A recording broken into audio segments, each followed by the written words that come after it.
Assalamualaikum warahmatullahi wabarakatuh. Perkenalkan, nama saya Dinda Yura Maulan dari mahasiswa Sastra Inggris angkatan 2018 Fakultas Komunikasi dan Bahasa Universitas Islam 45 Bekasi. Di sini saya akan memaparkan hasil dari praktik kuliah lapangan yang sudah saya lakukan. Sebelumnya, saya akan menjelaskan beberapa agenda. Pertama, informasi instansi, kedua, durasi dan kegiatan, ketiga, capaian pembelajaran dan keahlian, dan yang terakhir adalah tantangan dan peluang selama melakukan praktik kuliah lapangan. Sebagai informasi, saya melakukan praktik kuliah lapangan di Era Translation Service yang beralamat di Perumahan Taman Alamanda, Blok F7 nomor 36 Karangsatria, Tempung Utara, Bekasi. Sebelum itu, saya akan memaparkan informasi instansi. Saya akan menjelaskan mengenai profil dari Era Translation Service. Era Translation Service adalah kepanjangan dari Express, Reliable, and Accurate. Sesuai dengan namanya, Era Translation Service memiliki visi dan misi accurate and reliable, yaitu bertekad menjadi biro jasa penerjemah yang terpercaya dan akurat dalam pengerjaannya, serta dengan didorong oleh semangat keramah tamahan dalam pelayanan dan persaudaraan untuk menjalin kemitraan yang saling menguntungkan dan demi kepuasan klien. Untuk mencapai hal tersebut, Era berupaya untuk menyelesaikan pekerjaan dengan keinginan klien, menerapkan sistem checking ganda, dan menggunakan kalimat sesuai dengan kaidah kosakata yang berterima secara umum dalam bidangnya.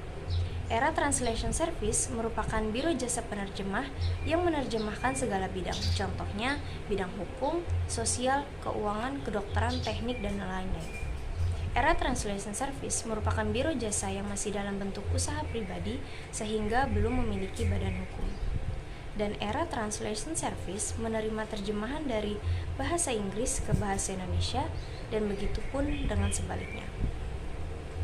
Sebagai informasi, saya melakukan praktik kuliah lapangan pada tanggal 8 Februari 2021 dan akan selesai pada tanggal 8 Maret 2021. Namun karena syarat waktu yang dibutuhkan untuk magang belum cukup, saya dan rekan-rekan memperpanjang waktu magang dan selesai pada 29 Maret 2021. Selanjutnya, saya akan memaparkan kegiatan saya selama magang. Saya dan rekan-rekan melakukan magang dari hari Senin hingga hari Jumat dan akan bertemu pada hari Sabtu untuk membahas materi dan mengecek hasil dari pekerjaan kami. Pada hari Senin, pembimbing akan membagikan dokumen melalui email pada kami untuk diterjemahkan. Kami akan membagikan dokumen secara merata kepada masing-masing mahasiswa sesuai dengan banyaknya dokumen. Biasanya saya membutuhkan waktu 1-2 hari untuk menyelesaikan terjemahan sesuai dengan banyaknya dokumen dan tingkat kesulitan. Selanjutnya saya akan mengecek dokumen, apakah penggunaan kalimat, grammar, dan tanda baca sudah sesuai atau belum. Setelah saya menerjemahkan dokumen dan mengecek dokumen, saya akan mengedit file sesuai dengan format pada dokumen asli. Mengedit file memerlukan ketelitian agar sesuai dengan keinginan klien. Ketika dokumen sudah tepat, saya dan rekan-rekan akan menyatukan dokumen dalam satu file sesuai dengan urutan yang benar. Dan tahap terakhir ialah mengirim dokumen kepada pembimbing melalui email. Selanjutnya, agenda yang akan saya paparkan ialah capaian pembelajaran dan keahlian.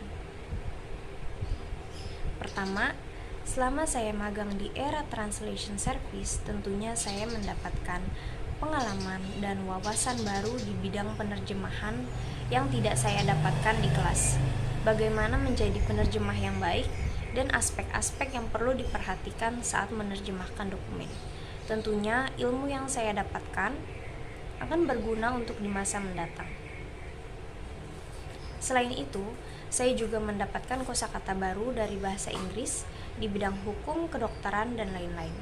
Saat melakukan magang, saya pribadi terlatih untuk bertanggung jawab atas pekerjaan yang diberikan oleh pembimbing, menyelesaikan pekerjaan sesuai dengan waktu yang ditentukan. Ketika saya menerjemahkan sebuah dokumen, saya terlatih untuk lebih teliti kepada grammar, tanda baca, dan tentu saja pemilihan kata yang tepat untuk dokumen demi kepuasan klien.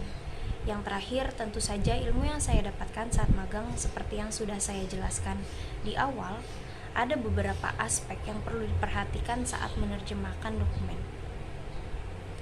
Saya pribadi mengembangkan ilmu grammar, lebih banyak membaca dan berlatih untuk menjadi penerjemah yang baik. Agenda yang terakhir ialah tantangan dan peluang yang saya rasakan saat magang di Era Translation Service. Pertama, tenggang waktu. Biasanya saya dan rekan-rekan akan diberi dokumen pada hari Senin. Terkadang saat kami belum menyelesaikan dokumen pertama, pembimbing sudah memberikan dokumen baru untuk diterjemahkan.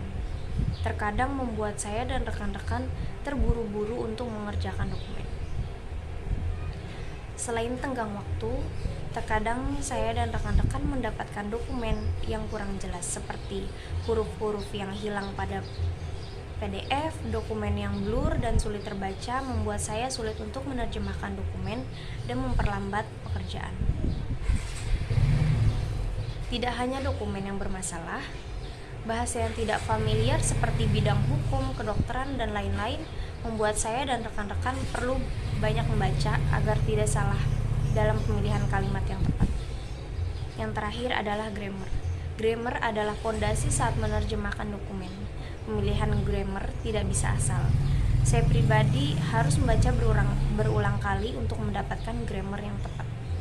Tentu saja selain tantangan yang saya hadapi saat magang, saya juga mendapatkan peluang yang baik sebagai mahasiswa sastra Inggris untuk menjadi penerjemah yang baik dan bekal ilmu yang didapatkan saat magang.